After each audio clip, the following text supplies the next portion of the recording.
तुला राशि के जातक सौंदर्य प्रेमी, कला प्रेमी, वाक पटु, सबको बैलेंस करके चलने वाले और चारों तरफ से विष इकट्ठा करके सबका खुद पीने वाले। तो ऐसे तुला राशि के जातकों को मेरा प्रणाम है। आशा है आप सब स्वस्थ होंगे, कुशल मंगल होगा। बात करते हैं आज कैसा रहेगा जून का महीना तुला राशि के जातकों के लिए। तो स्वागत है आपका दीपा ज्योतिष में और स्वागत है मेरे चैनल 21st सेंचुरी मॉम में। आपने जो अथाह प्रेम मुझे दिया है उसके लिए मैं आपकी तहे दिल से आभारी हूँ। उम्मीद है आप अपना प्रेम आगे भी ऐसे देते रहेंगे। ये जो आने वाला महीना है, जून का महीना, ये बहुत अजब गज़ब महीना है आपके लिए। कारण ये है कि कुछ ऐसे ट्रांजिट्स हो रहे हैं जो आपके जीवन में बहुत बड़ा बदलाव लेकर के आने वाले हैं। इतना बड़ा बदलाव जिसकी आप बहुत लंबे समय से उम्मीद कर रहे थे, आप उसके लिए कोशिश भी कर रहे थे। पर कई बार क्या होता है कि हम बहुत कोशिश करते हैं, उसके बावजूद उसका फल तब नहीं मिलता। लेकिन जैसा मैं कहती हूँ ना कि whatever goes in universe comes back. आप जो भी कर्म करेंगे उसका रिज़ल्ट कभी ना कभी आपको मिलेगा। तो अब समय है जब रिज़ल्ट मिलेगा। इस महीने में बहुत कुछ अच्छा है, पर कुछ विशेष चीज़ों का आपको ख्याल भी रखना पड़ेगा, क्योंकि हर दिन तो ना अच्छे होते हैं ना बुरे होते हैं। शुरू करते हैं आपके फर्स्ट हाउस से। तो फर्स्ट हाउस यानी कि जहाँ तुला राशि बैठी है, जहाँ 7 लिखा है, उसका स्वामी शुक्र 14 तारीख तक आपके अष्टम भाव में रहेंगे और उसके बाद वो आपके भाग्य भाव में, नवम भाव में आ जाएंगे। और अष्टम भाव में बृहस्पति भी आ चुके हैं कृतिका नक्षत्र में। बहुत सुंदर स्थिति है।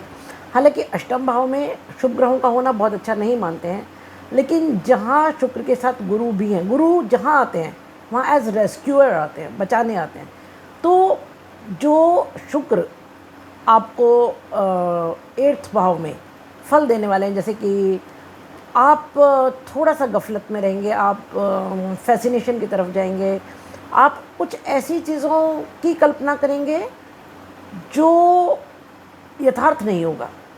तो इससे बचें, फैंटेसी से बचें, या किसी के बहकावे में आने से, या कोई आपको एनीबडी कैन ल्योर यू, है ना, कोई आपको पुचकार करके, मीठा मीठा बोल करके कहीं अगर फंसाने की कोशिश करे, वहाँ नहीं फंसिए। लेकिन अष्टम में शुक्र और गुरु, 2 गुरुओं का एक साथ होना किसी अचानक लाभ की ओर भी इशारा कर रहा है। हालांकि इस बार आपके सेकंड हाउस की स्थिति बहुत बहुत बहुत सुंदर है। सेकंड भाव जो धन भाव है, जहाँ वृश्चिक राशि बैठी हुई है, वो बहुत सुंदर स्थिति में है, क्योंकि वहाँ पर राहु की दृष्टि है, शनि की 10वीं दृष्टि है, शनि की 10वीं, राहु की 9वीं। मंगल धन भाव के स्वामियों के खुद अपनी अष्टम दृष्टि से सेकंड हाउस को देख रहे हैं, जो बहुत सुंदर स्थिति है। और बृहस्पति 7वीं दृष्टि से आपके सेकंड हाउस को देख रहे हैं। और एक सबसे सुंदर स्थिति आपके धन भाव के लिए ये है कि बृहस्पति और केतु का जो षडाष्टक दोष बन रहा था वो अब खत्म हो गया है। तो जो 7th हाउस में रह करके बृहस्पति आपको पूर्ण प्रभाव नहीं दे पा रहे थे, अब वो उससे मुक्त है, उस प्रभाव से। तो अब अष्टम भाव में आपको पूर्ण प्रभाव देंगे। तो इस महीने धन का आगमन तो होगा, बहुत बड़ा धन आगमन होगा, अचानक धन आगमन होगा। कोई पुराना रुका हुआ पैसा, या कोई आपको एंसेस्ट्रल प्रॉपर्टी, या कोई वसीयत, या अपने क्योंकि बहुत सारे भावों से इस समय दृष्टि है। अष्टम भाव की दृष्टि है, यानी कि ससुराल से, षष्ठ भाव से दृष्टि है, यानी कि नानके से, नाना के घर से, पंचम स्थान की दृष्टि है संतान से। तो कई जगह से, क्योंकि सेकेंड हाउस पर दृष्टि है, इसलिए मल्टीपल स्पेसेस से, मल्टीपल प्लेसेस से धन आगमन की उम्मीद है। कोई बहुत बड़े धन आगमन की उम्मीद है। कुटुंब में कोई वैरभाव चल रहा था, कोई सामंजस्य नहीं बन रहा था, अब आप अपनी वाणी से, मधुरता से उसको बना पाएंगे। वैसे भी बैलेंस बनाने में तो आप एक्सपर्ट है। बैलेंस आपका तो सिंबल ही तुला है, बैलेंस, है ना। तो आप तो बैलेंस बनाने में माहिर हैं। लेकिन उसके बावजूद कहीं कुछ अगर, क्योंकि सेकंड भाव आपके कुटुंब का भाव है और इतने सारे ग्रहों की दृष्टि यहाँ पर होना, मतलब कोई पुराने कोर्ट कचहरी के मामले अगर चल रहे थे, कहीं कोई बैर भाव चल रहा था, या कोई भी प्रॉब्लम्स चल रही थी, उसमें सुधार होगा, ज़बरदस्त सुधार होगा। कुटुंबीय जनों को भी लाभ होगा, और आपके रिश्ते, और आपके खुद के रिश्ते परिवार से, और परिवार के रिश्ते भी आपसे सुधरेंगे। बात करते हैं तीसरे घर की। तो पराक्रम भाव के जो स्वामी है बृहस्पति, वो अष्टम में है। यहाँ अष्टम में रह के, जैसे कि मैंने आपको कहा कि षडाष्टक दोष से मुक्त हो गए हैं, तो पराक्रम तो आपसे वो कराएंगे, मेहनत तो कराएंगे, लेकिन मेहनत के फल भी देंगे। हालांकि थोड़ा डिले होगा, 14 तारीख के बाद का समय बहुत अच्छा है। 14 तारीख तक मेरी एक आपसे रिक्वेस्ट है कि कोई जल्दी में आके कोई निर्णय ना लें, जल्दबाजी में कोई निर्णय ना लें। कोई नया व्यक्ति से आपकी मुलाकात होती है, कोई नया जॉब, कोई नया बिजनेस, कोई नया इन्वेस्टमेंट अगर आप करने जा रहे हैं तो 14 तारीख के बाद करें। 14 से 20 का समय बहुत सुंदर समय है, क्योंकि 14 तारीख के बाद शुक्र आपके 5वें स्थान में आ जाए, 9वें स्थान में आ जाएंगे 8वें स्थान से। तो उस समय यहाँ सूर्य और बुध के साथ जब शुक्र होंगे तो बहुत सुंदर स्थिति होगी। तो क्योंकि पराक्रम का स्वामी आपके अष्टम भाव में है, तो इसीलिए मैं बोल रही हूँ कि जो आप मेहनत करेंगे, शुरू में आपको थोड़ा डिप्रेसिंग लगेगा। जो first half of the month है 14 तारीख तक, आपको लगेगा अरे हम जितना मेहनत कर रहे हैं उतना फल ही नहीं मिल रहा है, लेकिन करते रहिए, क्योंकि 14 तारीख के बाद मिराक्यूलस रिजल्ट्स आपको मिलेंगे। बात करें चौथे घर की, तो चौथे का स्वामी मकर राशि, जिसका स्वामी शनि पंचम में बैठा है, तो केंद्र त्रिकोण का संबंध बन रहा है, ये योग कारक है। शनि अपनी मूल त्रिकोण राशि में पंचम भाव में बैठे हैं। भूमि भवन वाहन से रिलेटेड कोई डिसीजन आप ले सकते हैं, डेफिनेटली लाभ होगा, गो हेड। और इस समय कोई बड़ा चेंज आपके जॉब में, आपके बिजनेस में, आपकी लाइफ में अगर आ रहा है तो उसको बाहें फैलाकर स्वागत कीजिए, हिचकिचाइए मत इस समय। कारण ये कि ये चेंज का समय, और ये जो चेंज होगा ये पॉजिटिव होगा आपके लिए। हालांकि शुरू में हम हर चेंज से डरते हैं, लेकिन इस चेंज से घबराने की ज़रूरत नहीं है। हाँ, थोड़ा सोच समझ कर निर्णय ज़रूर लीजिएगा। खासतौर से 14 तारीख तक थोड़ा सा सोचने समझने रुकने की ज़रूरत है। बात करें आपके 5वें घर की, तो पंचम घर रिच है, क्योंकि शनि अपनी मूल त्रिकोण में बैठे हुए हैं। और इस समय शनि की जो स्थिति है वो इतनी मजबूत है, और उन पर किसी क्रूर ग्रह की दृष्टि इस समय नहीं है, या किसी ऐसे ग्रह की दृष्टि नहीं है जो उनके लिए हितकारी ना हो। तो ऐसी स्थिति में शनि अपना पूर्ण फल आपको दे पाएंगे। संतान से लाभ होगा, जो स्त्रियां संतान सुख की ओर अग्रसर हो रही है उनके लिए बहुत अच्छा समय है। आपको इस समय हायर एजुकेशन से रिलेटेड कुछ करना है, उसके लिए बहुत अच्छा समय है। आपका ये रोमांस के लिए बहुत अच्छा समय है। आपके जो लव रिलेशन है वो इस समय विवाह में परिणित हो सकते हैं। संतान की जॉब, संतान की नौकरी अगर कहीं पेंडिंग थी, उससे रिलेटेड आपके कुछ काम बनेंगे। कुल मिला के ये समय बहुत बहुत बहुत अच्छा है आपके लिए। बात करें छठे घर की, तो छठे घर में राहु ज़बरदस्त शत्रुहंता योग बना रहे हैं, ज़बरदस्त शत्रुहंता योग बना रहे हैं। और क्योंकि अगर मैं शनि की बात करूँ, जो मैं शनि की बात कर रही थी 5वें घर की, तो दृष्टि शनि की पूर्ण, क्योंकि आपके एकादश भाव पर है, लाभ भाव पर है, तो आपको वहाँ से लाभ होगा। हालांकि सामने सूर्य है, और शनि और सूर्य पिता पुत्र होते हुए भी शत्रु भाव रखते हैं, और जब एकादश पर उनकी दृष्टि होगी तो लाभ में डिले, जैसे कि मैंने आपको बोला लाभ में डिले तो होगा, लेकिन लाभ होगा। और क्योंकि शनि की जो 10वीं दृष्टि है वो आपके धन भाव पर है, तो धन संचय, जैसा कि मैंने कहा, कोई पुराना धन अगर आपको कहीं ज़मीन में भी गड़ा हुआ मिलता है, अगर कहीं लॉटरी में मिलता है, सट्टा में मिलता है, आपको शेयर मार्केट में मिलता है, तो आप ये मान के चलिए कि वो आपका ही कहीं ना कहीं रखा हुआ पुराने जन्म का कोई ऐसा धन है जो आपको अचानक रिटर्न हो रहा है। तो ऐसी कोई अचानक मनी रिटर्न आपको होगा। और शनि का जो तीसरी दृष्टि है वो आपके सप्तम स्थान पर है, जहाँ की मंगल है।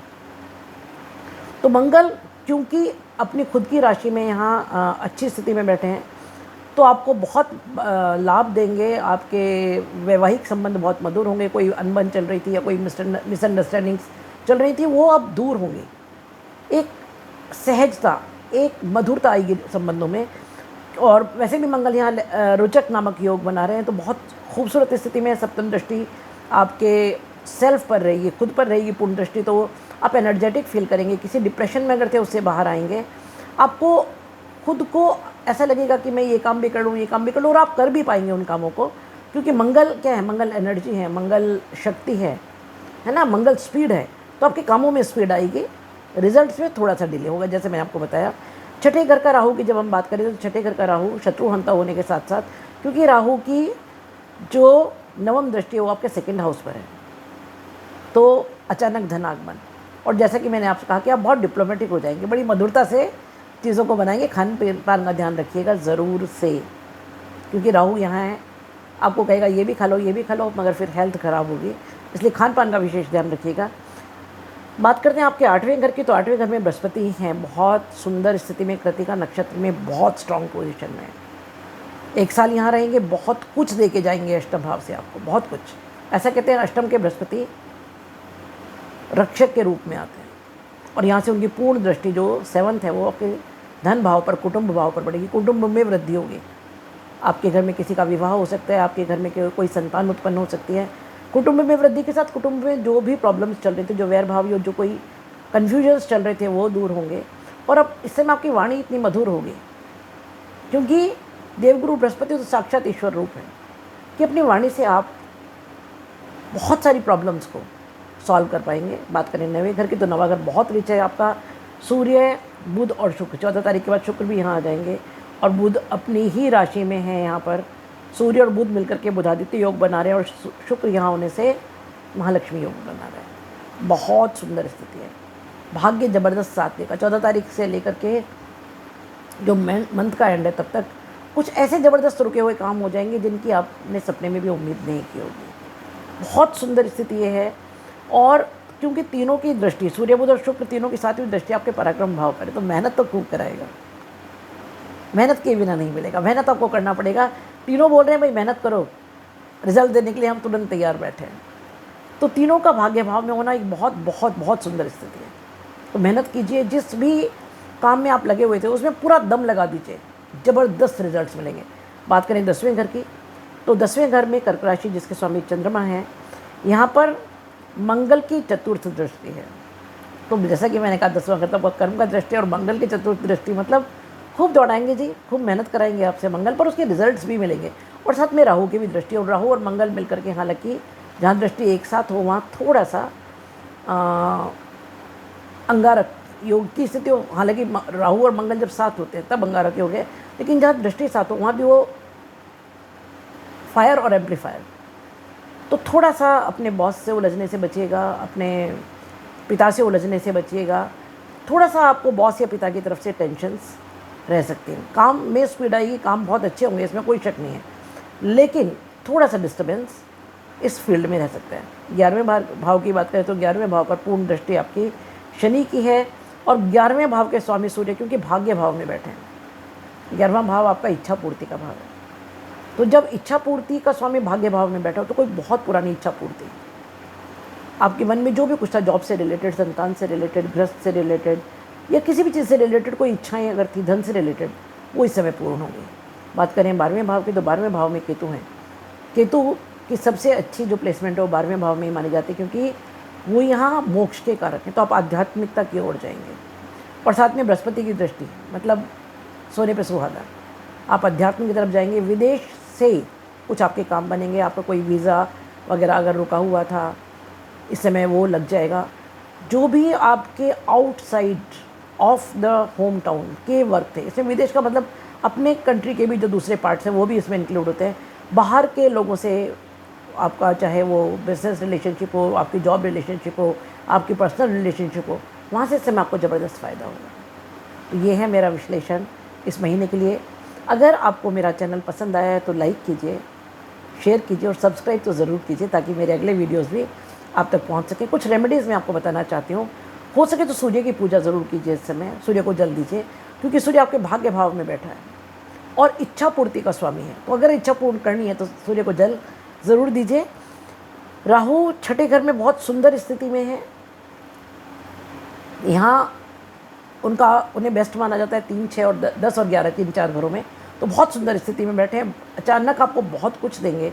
हो सके तो देवी पूजन किसी भी रूप में कीजिए, दुर्गा पूजा किसी भी रूप में कीजिए, और हनुमान चालीसा का पाठ कीजिए, क्योंकि शनि पंचम भाव में है। पंचम भाव सबसे ज़्यादा पोर्टफोलियोज उसके पास है। संतान का पोर्टफोलियो, लव, रोमांस, आपका करियर, धन, बहुत सारी चीज़ों का पोर्टफोलियो आपके पंचम भाव के पास है। एजुकेशन, तो अगर आप हनुमान चालीसा करते हैं तो उससे आपके मंगल भी सधेंगे, जो कि आपके सप्तम भाव में है, पार्टनरशिप में, आपके मैरिड लाइफ में बैठे हुए हैं, और बहुत अच्छी स्थिति में, बहुत सुदृढ़ स्थिति में, क्योंकि अपनी ही राशि में बैठे हैं, तो बहुत सुदृढ़ स्थिति में है। तो हनुमान चालीसा अगर हो सके तो कीजिए, सूर्य को जल दीजिए और दुर्गा पूजा कीजिए। ये है मेरी रेमेडीज़ जो मैं आपको बता सकती हूँ इस महीने के लिए। शुभम भवतु, कल्याणम भवतु, प्रसन्न रहिए, खुश रहिए। अगले वीडियो तक बहुत सारा प्रेम और आशीर्वाद। फिर मिलते हैं अगले वीडियो में। Stay happy, stay blessed.